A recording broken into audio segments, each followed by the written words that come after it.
Programa Outras Palavras. Um oferecimento Sindiúte MG, Sindicato Único dos Trabalhadores em Educação de Minas Gerais. Olá, nesta edição destacamos as atividades desenvolvidas ao longo do ano pelo Sindiúte MG no combate à DST-AIDS.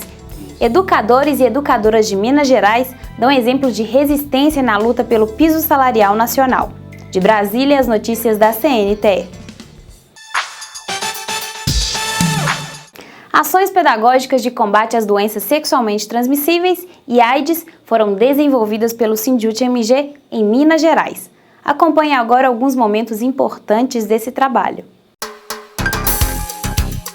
Educação em Debate. Em 1º de dezembro é celebrado o Dia Mundial de Luta contra a AIDS. Mais de 35 milhões de pessoas estão infectadas com vírus HIV em todo o mundo. Diversas escolas realizaram atividades para marcar a data e conscientizar seus alunos. Especialistas afirmam que prevenir é sempre o melhor remédio. O evento é importantíssimo para a gente poder alertar os nossos alunos, nossos adolescentes, nossos jovens, que a gente percebe que apesar dessa informação gigantesca que eles têm pela internet, eles ainda têm muitas dúvidas. Eles têm informações equivocadas, então eles precisam de um evento como esse. É importantíssimo para eles. Isso nós percebemos ao longo desses meses trabalhando com eles o tema.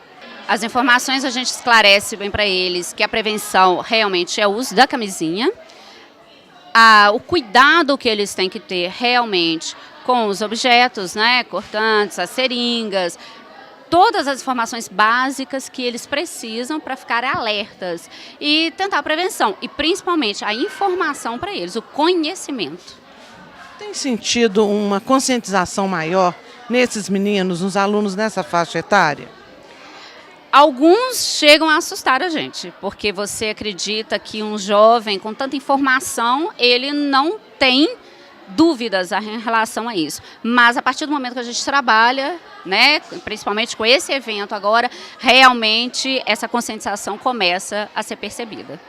O Sindiúte MG desenvolve um projeto sobre DST-AIDS em parceria com a Confederação Nacional dos Trabalhadores em Educação, CNTE, junto às escolas estaduais mineiras, que realizam ações por ocasião do Dia Mundial de Luta contra a AIDS, doença que não tem cura. A diretora do sindicato e também da subsede Padre Eustáquio, Ana Lúcia Moreira, fala da proposta dessas atividades. Pelo que a gente tem percebido, pelo menos eles estão inteirados do assunto. A gente sabe que a juventude é difícil, como até a técnica falou, que na hora da explosão, que eles não têm, mas consciência a gente está passando para eles, de que é importante o uso da camisinha, porque só ela combate a transmissão da AIDS. Informação e conscientização são fundamentais no combate à AIDS. Não tem outra forma, né? Nós não temos outra forma de que não ser começar a divulgar e trabalhar, principalmente com essa juventude, para que eles sejam um adulto mais consciente. Alunos da Escola Estadual Caio Nelson de Sena, que fica no bairro Caiçara, realizaram uma caminhada pelas ruas próximas à escola. Eles aprovaram a iniciativa. A gente está fazendo um trabalho na escola falando da importância do dia, porque é para conscientizar as pessoas de que elas devem parar com o preconceito contra as pessoas aidéticas, porque elas são tão normais quanto a gente, elas só possuem o vírus. Eu acho muito importante essa data porque ensina a gente como tratar as pessoas que têm essa doença, mostra como a doença se propaga e não é um assunto que a gente conversa muito no dia a dia, principalmente eu, que não converso muito com meus pais sobre este assunto. Aí a escola abre mais a nossa mente para falar sobre este assunto e mostrar para a gente como funcionam essas coisas, nos preparar melhor e deixar a gente mais apto na hora, caso isso aconteça com a gente. Também em Belo Horizonte, educadores e alunos da Escola Estadual Guimarães Rosa, no bairro Pindorama, realizaram uma caminhada no entorno da escola. E em diversas regiões do estado, o Sindiúte MG e a comunidade escolar promoveram atividades para marcar a data. O que pensam os educadores mineiros sobre o trabalho desenvolvido pelo Sindiúte no combate às DST-AIDS? Profissão Educador. O Sindiúte promoveu um seminário de formação, projeto DST-AIDS, na cidade de Ouro Preto, numa iniciativa conjunta com a Internacional da Educação para a América Latina, IEAL, e a Confederação Nacional dos Trabalhadores em Educação, CNTE. O programa visa conscientizar os educadores sobre a importância da informação, da prevenção à doença e, ao mesmo tempo, prepará-los para o debate sobre essas questões na sala de aula com os alunos. Meu nome é Hassan, sou da cidade de Uberaba, da Escola Estadual América. Eu acredito que o projeto é bastante importante, principalmente as capacitações, por se tratar de um tema que quase nunca é trabalhado, é muito estigmatizado dentro da escola. O professor tem medo, tem receio de trabalhar e a gente precisa de profissionais capacitados para lidar com isso que está na nossa realidade, no nosso cotidiano, no dia a dia mesmo da sala de aula. Eu sou Lecione Pereira Pinto, supervisora pedagógica de uma escola estadual em Capinópolis, Triângulo Mineiro. Esse momento que nós estamos vivendo ele é muito importante. Primeiro, pelo número grande de pessoas que estão participando, que o tema é interessante, é urgente, é necessário. E eu tenho certeza que o nível do debate e o nível de participação das pessoas vai fazer com que esse projeto dê certo, contribua muito para o momento que nós estamos vivendo, de esclarecer, orientar os nossos jovens e adolescentes sobre as doenças sexualmente transmissíveis e principalmente o vírus da HIV, que eu acho que ele é importante as pessoas terem clareza e a partir daí prevenir.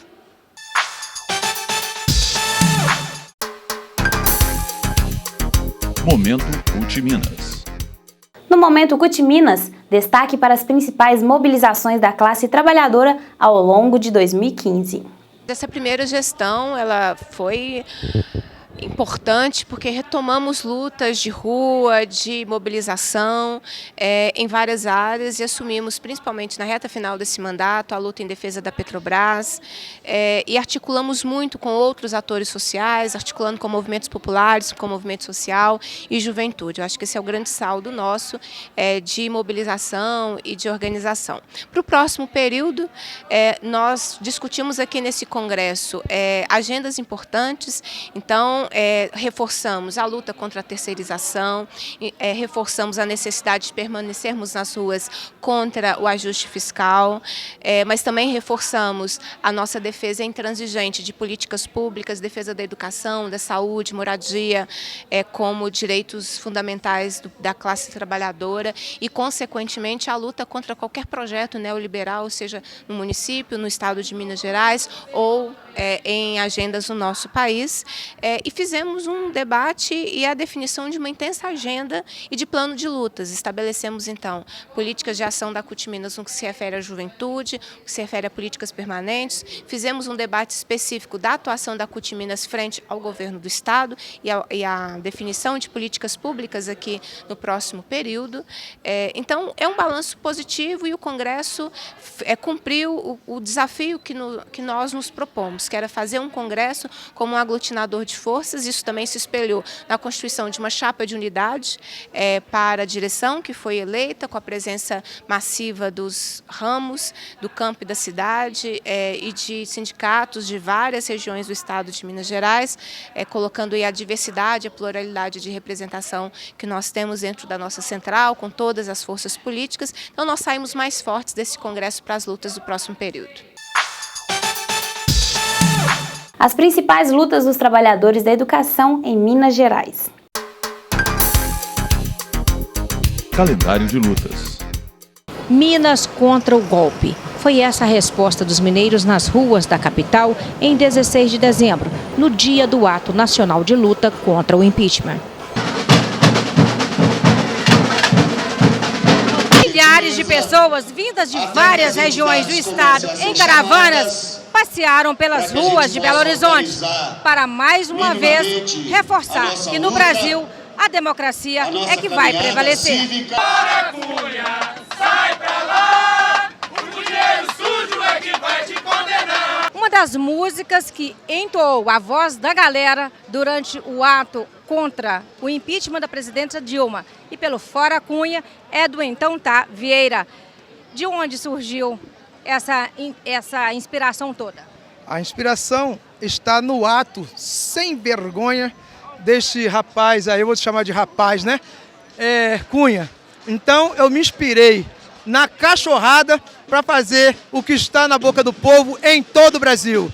Brasília, Rio, BH, em todo o Brasil, todo mundo diz: fora Cunha, sai pra lá, o dinheiro sujo é que vai te derrubar. Fora Cunha, sai pra lá, o dinheiro sujo é que vai te condenar. Eu falei, vem pras ruas, vem cantar, xadrez pro Cunha com o Levante Popular. Pois é, e o Levante Popular também aqui presente, seu nome?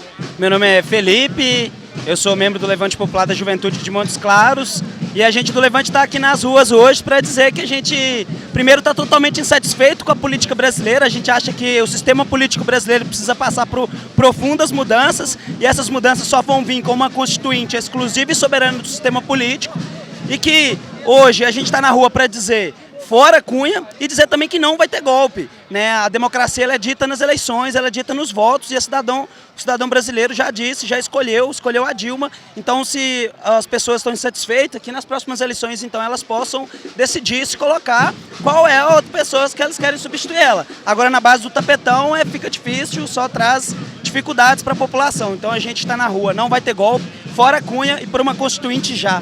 Pois é, e o Cunha, ele pelo visto não desagrada somente os homens, não. As mulheres têm um recado muito sério para o Cunha, não é? É isso mesmo, o Cunha ele é o maior inimigo, né, das mulheres aqui no Brasil, né? Tem vários projetos de lei aí. Além de ser contra a classe trabalhadora, ele também tem vários projetos de lei aí que dificultam o acesso das mulheres à pílula do dia seguinte, né? E vários outros projetos aí bem conservadores que são totalmente contra o projeto popular, né? Que também é feminista. Canta, povo, que é legal, o caso Cunha com a Polícia Federal. Vem nas ruas, vem cantar, xadrez pro Cunha, vou dizer então tá. Vem pras ruas, vem cantar, xadrez pro Cunha com Levante Popular. Meu nome é Vanderlei de Freitas, trabalho em Ipoema, sou funcionário do Estado de Minas Gerais. Não vai ter golpe, porque Dilma foi eleita democraticamente e nós vamos defender o nosso voto sempre. Democracia, sem retrocesso. Eu só quero ser feliz, olha tranquilamente, sem orgulho não vai ser. Você me orgulhar, ter a consciência tranquila do amor. Eu só quero ser feliz, olha tranquilamente, sem orgulho não vai. Eu estou voltando agora do Conselho Estadual do Patrimônio, que acabou de tombar o prédio onde era o DOPS, de um tempo que criminalizava movimentos sociais e dissidência política. Numa democracia não pode ter ordem política social. Então, qualquer retrocesso na democracia, o Brasil perde, a democracia perde. Se alguém quiser expressar insatisfação, faz isso nas eleições de 2018. Nunca utilizando um instrumento que é de crime de responsabilidade, que precisa ser bem tipificado, para derrubar uma pessoa que ganhou a eleição legítima. Então, nós temos que evitar isso no Brasil. Demorou muito conquistar a democracia, custou muito sangue, muito sacrifício de milhões, muita morte de gente, muito exílio. Nós temos que valorizar a democracia. Democracia é a regra do jogo, tem que respeitar a regra do jogo. Portanto, impeachment nunca, golpe de forma alguma. Eletricitários rejeitam proposta da CEMIG e a greve continua. A decisão aconteceu no dia 15 de dezembro, quando cerca de 95% dos trabalhadores e trabalhadoras da empresa recusaram a proposta e votaram pela continuidade da paralisação. O diretor do Sindeletro, Jairo Nogueira, faz um balanço da greve. A CEMIG continua em greve, os trabalhadores continuam em greve, é uma greve muito forte na empresa. Já completamos hoje 22 dias de greve. A empresa não apresentou nenhuma proposta que os trabalhadores possam avaliar e a nossa proposta é muito básica para a empresa. Nós estamos lutando por mais empregos diretos na CEMIG, que nós chamamos de primarização. A CEMIG tem um número muito alto de terceirização e que respeite a pauta dos trabalhadores. Mas a pauta principal nossa, precisamos de mais trabalhadores da CEMIG para atender bem a população mineira, porque hoje, com 7 mil trabalhadores, a gente não dá conta de atender 8 milhões de consumidores do estado de Minas Gerais. É uma luta também pela democracia, né, Jair? Também é uma luta pela democracia contra o golpe na CEMIG, que é o golpe da terceirização. Então estamos aí na luta, defendendo os direitos dos trabalhadores da CEMIG e defendendo a população mineira. Iniciada em 25 de novembro, a greve já entrou para a história de lutas dos eletricitários como a mais longa e a mais participativa. Projeto Papo Reto une professores e alunos de escolas públicas em torno de assuntos de interesse comum. Acompanhe.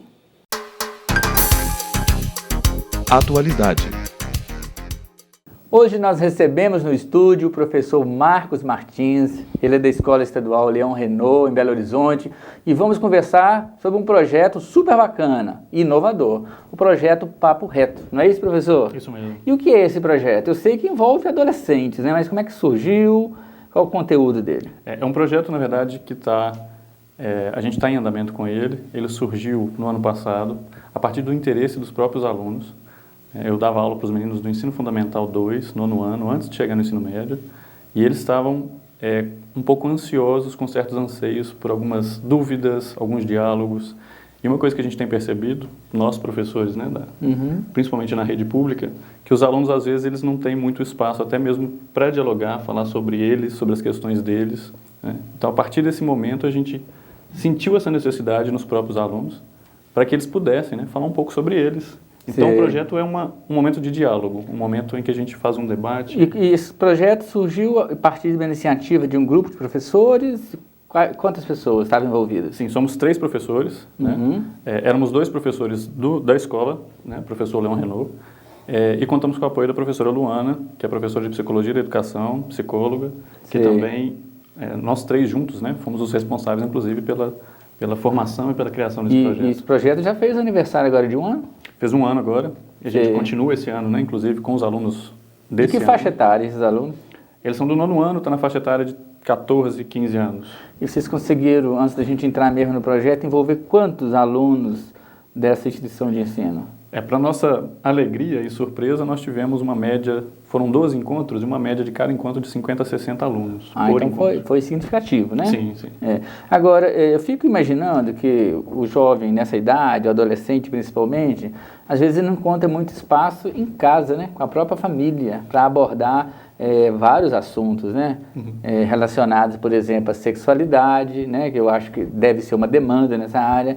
No caso de vocês, do projeto, qual foi o primeiro tema assim, que foi levantado pelos alunos, que foi discutido? É interessante até você comentar isso a respeito da família, né? A gente vê isso, inclusive, os adolescentes não têm muito espaço na família, na escola, e a gente às vezes não dá essa abertura, né, para os alunos. O primeiro tema surgiu, foi o preconceito. Né? Eu, professor de biologia, de ciências, a gente estava esperando sexo e sexualidade. Sim, né? que é o mais comum, que né? É o mais comum, entendimento comum. Principalmente nessa fase, né? Nesse momento de vida deles. E, para nossa surpresa, foi o preconceito, e não a partir de um preconceito racial ou questão em relação à homossexualidade, não. Que também é o mais comum, né? De ser citado aí pela mídia, nas conversas. Que está mais, né, em voga, né? E qual foi esse preconceito? O preconceito foi uma aluna que me perguntou que o irmão dela não poderia fazer uma entrevista de emprego porque ele tinha piercing e tatuagem. E aí ela me perguntou se isso seria um preconceito, eu julguei, né, a pergunta de volta e eles toparam discutir preconceito. Interessante. E qual foi assim a conversa do grupo? Qual foi o entendimento desse grupo? Era preconceito ou não era preconceito? Chegaram à conclusão, inclusive, de que todos eles e todos nós, né, somos preconceituosos. Assim. Foi muito bacana o trabalho. Porque a partir disso aí a gente chegou, sim, em questões, né, do preconceito racial, do preconceito em relação aos homossexuais, né, preconceitos religiosos. Nós trouxemos esses temas também para trabalhar junto com eles. Né? E aí eles chegaram a essa conclusão, assim, de que todo mundo acaba que no fundo a gente é preconceituoso. E aí a gente começou a trabalhar como, na verdade, lidar com isso, né, como trabalhar isso. Tirando um pouco dessa linha da vitimização, né, dos que sofrem o preconceito, dos coitadinhos, e se colocar mais como agente para refletir e provocar mudanças, exatamente, né? Exatamente. Você acha que um papo reto de quaisquer desses assuntos é importante para a formação do jovem e do cidadão? Sem dúvida. A gente, inclusive, percebeu isso, né, junto com os meninos, junto com o grupo, que mudou um pouco a visão deles em relação à própria sociedade, em relação às pessoas, porque a gente trabalha muito a questão da relação mesmo entre as pessoas. Né? A ideia é dialogar, é ouvir. Né? Então, esse momento que a gente troca ali, Isso ajuda, inclusive, nesse momento, relação mesmo, né, entre pessoas. Né? Então, isso para um cidadão... Né? Importante, significativo, né? Pode provocar muitas mudanças boas. Professor Marcos, obrigado. Você também que nos acompanha aqui no programa Outras Palavras. Até o próximo encontro. Quem luta, educa. Educadores e educadoras de Minas Gerais dão exemplo de resistência na luta pelo piso salarial nacional.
fundamental a gente ter clareza que todo o governo funciona na medida em que ele é pressionado. Se nós tivéssemos sentado e esperado, com certeza nós não estaríamos aqui hoje começando a ver a lei do piso salarial profissional nacional cumprida. Então, a nossa pressão também foi importante e nós vamos manter essa mobilização.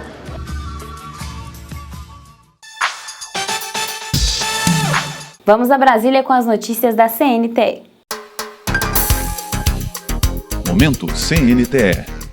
Relatório da Organização das Nações Unidas para a Educação, a Ciência e a Cultura, UNESCO, aponta que o Brasil cumpriu apenas 2 de 6 metas mundiais para a educação estabelecidas há 15 anos. Segundo o documento, o Brasil conseguiu universalizar o acesso à educação primária, do 1º ao 5º ano do ensino fundamental, e atingiu a meta da igualdade de gênero, levando meninos e meninas às aulas em grande proporção. Entretanto, não identifica avanços no acesso à educação na pré-escola, no ensino profissionalizante e no combate ao analfabetismo. Uma das metas pendentes, segundo a UNESCO, é a que mede a qualidade da educação. Para a CNTE, um ponto questionável. O presidente Roberto Leão reconhece que a educação brasileira tem muitos problemas, mas reforça que a qualidade é um conceito em disputa na sociedade e que é preciso discutir que qualidade se quer. Por exemplo, nós defendemos a qualidade libertadora, a qualidade crítica, que ajuda a construir um cidadão crítico. Outros defendem a qualidade do adestramento, do treinamento, da formação da mão de obra para atender a demandas de mercado de trabalho. Nós defendemos a qualidade socialmente referenciada, que ajude, que contribua para que as pessoas sejam realmente senhoras do seu destino. É necessário que nós tenhamos uma melhoria na qualidade da formação dos professores, e aí isso entra naquilo que a gente chama de valorização. Formação inicial, formação continuada, carreira, salário. Eu coloco sempre em dúvida essa história de você avaliar qualidade através de testes aplicados em larga escala, gerais, que terminam pasteurizando demais a informação. Fique agora com o nosso quadro de humor.